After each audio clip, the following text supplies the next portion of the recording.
Fox 8. This is breaking news.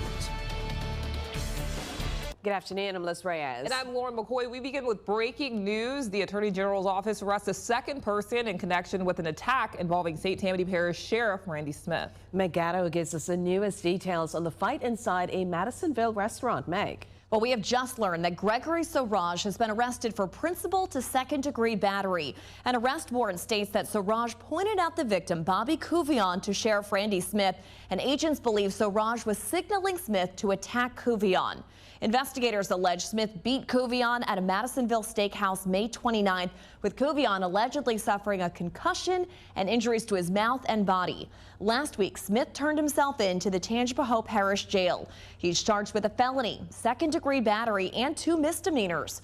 In a statement, Smith apologized to the people of St. Tammany, but also said that he's endured years of online attacks.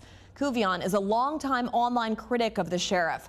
Smith also said he would not resign from office over the incident.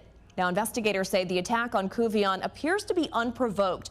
They say video from the restaurant shows Smith walking quickly towards Couvion, lunging and placing him in a chokehold. They say the video shows Couvion had little to no time to defend himself. Liz?